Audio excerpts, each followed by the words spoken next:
Okay, it is recording. There's my light source. And this is the, I can't show it, but it's a series of glass marbles all put together with hot glue. And the light shines in many spots on each marble.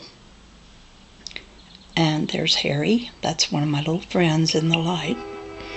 But anyway, this camera, once I start the video going, gives me no control over the focusing.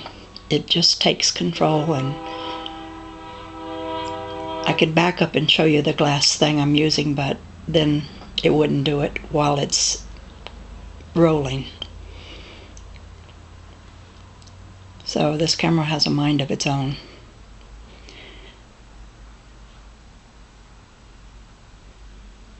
But I see a lot of things that I've seen before, and if you were to think it's in the glass, well, I have many groupings of glass marbles and candlesticks and all kinds of things, and they show the same little characters.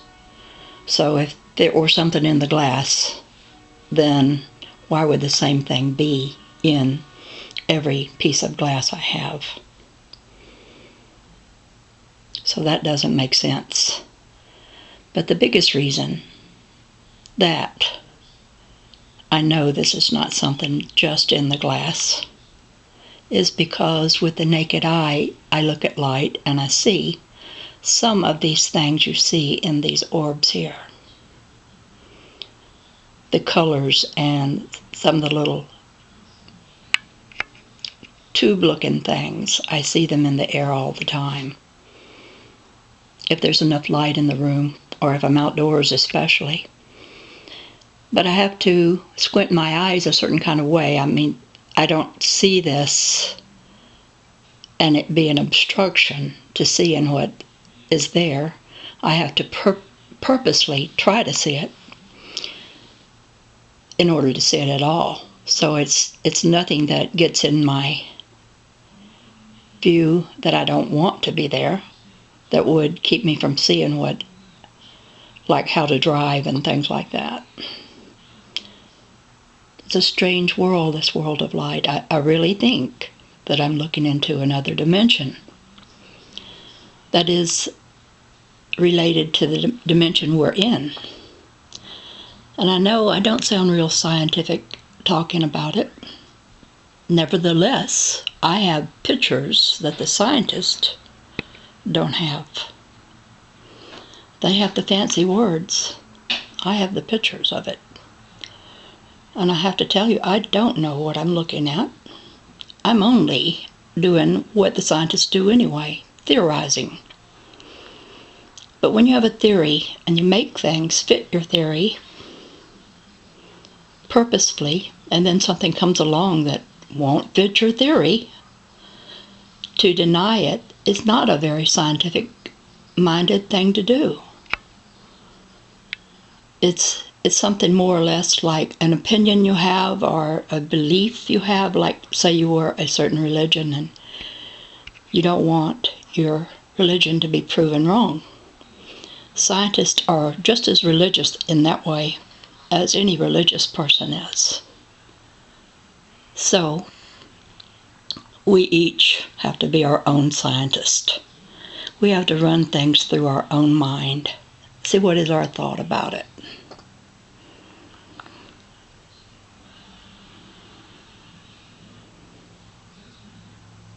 Don't let another person do your thinking for you, or you will be limited if they're limited, and most of us are pretty limited in our thinking. Now, I also see much more than this with the naked eye that I cannot draw. It's too complicated. I did a little experiment, but I'm doing this all by myself. I don't have any partners in helping me explore this world. But what I did is I used the camera and the use of a mirror, and I filmed the gleam of light that is shining off of my own eye. Because I thought, well, everything that my eye sees might be registered in the shine that is on my eye. I got a couple of good pictures, but they were big beams that seemed to be going across the orb that was the shine off of my eye. And I feel like, well, I just couldn't set it up and do it if I had someone that would film my eyes while I'm looking at the light and seeing different things in it. I might be surprised what we would get.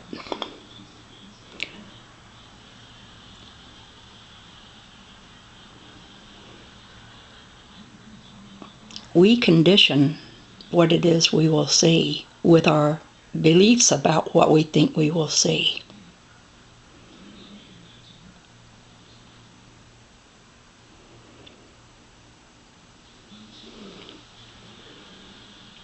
I think it's so strange that each of the orbs makes a little different pattern than the one right beside it. And sometimes there'll be one that I'll come across one that's completely dark. But in this world of light, the dark is a kind of light. Now see, part of that one is dark on one side.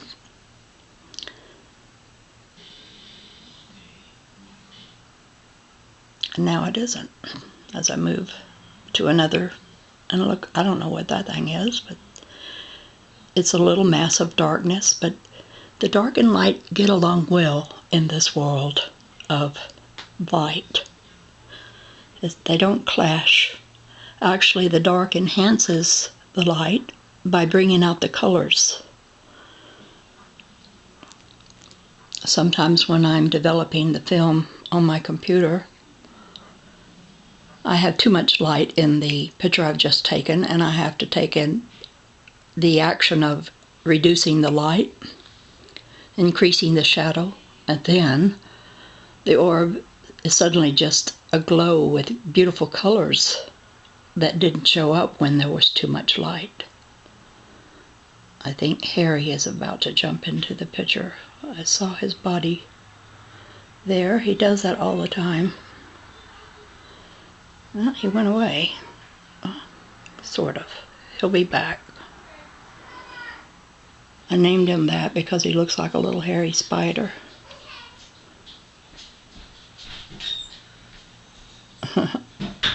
There he is a little bit. He's being very... There. Harry, stay still. Let me see if I can steady my hand somewhat so that we can... My hand got tired of holding these big, heavy amount of marbles here. There's one with a lot of dark in the center.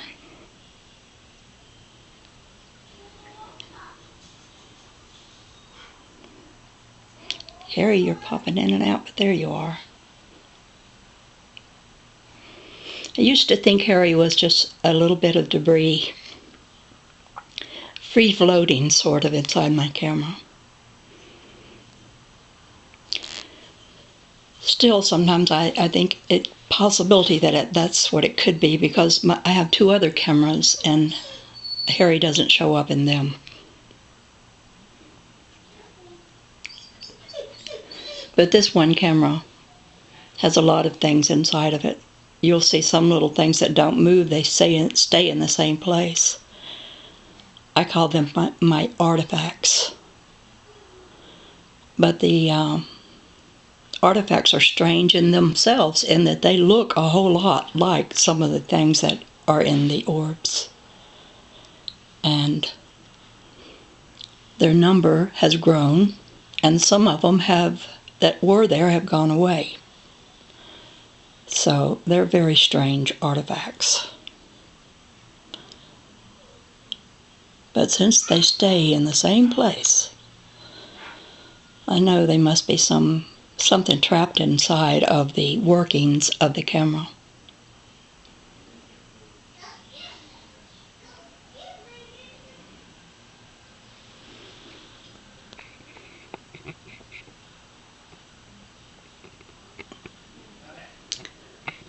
I moved the camera around because all of this that you see through the various orbs are spots of light.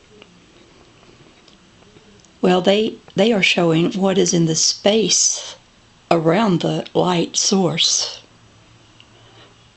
Okay, I have it focused on one particular one, and I can move the camera and the glass together, and it seems like you just keep following the pattern that is in that one orb.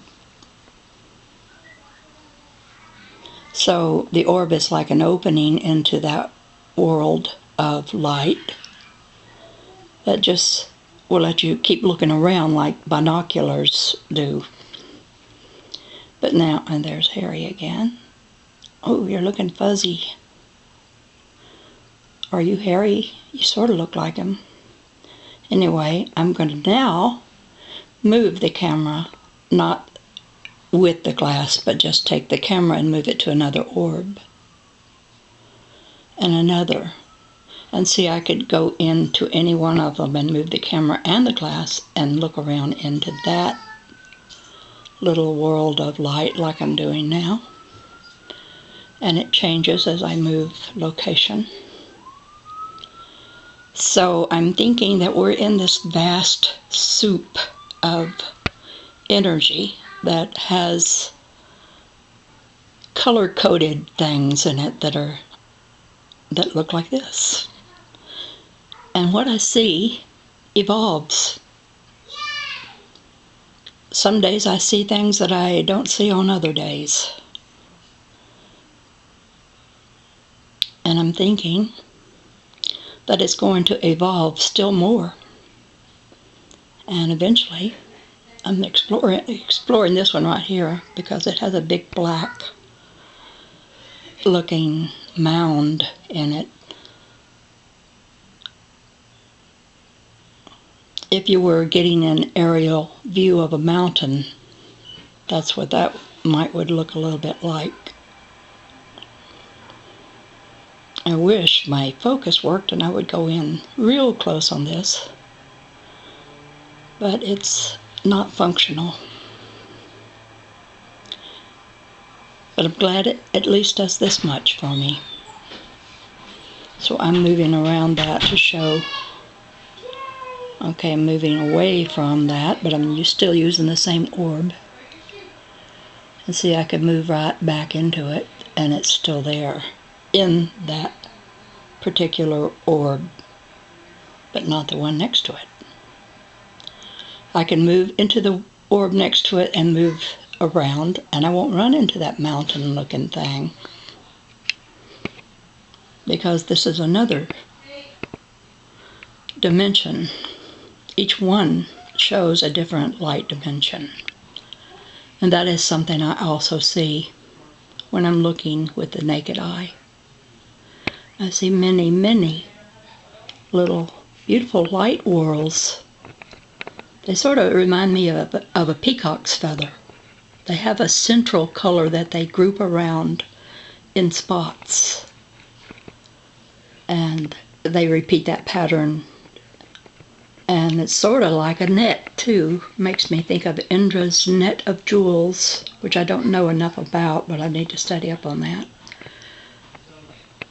Reality is more strange than any fiction you could ever make up. And we need to brace ourselves, because I think we're about to get a reality-raising experience in our world. Everyone will get it. And it'll either make us or break us. Well, I'm almost at 15 minutes. That's my time limit on YouTube now, so I will end this. This is the Dove Lady saying hello and goodbye. And I'll see you later.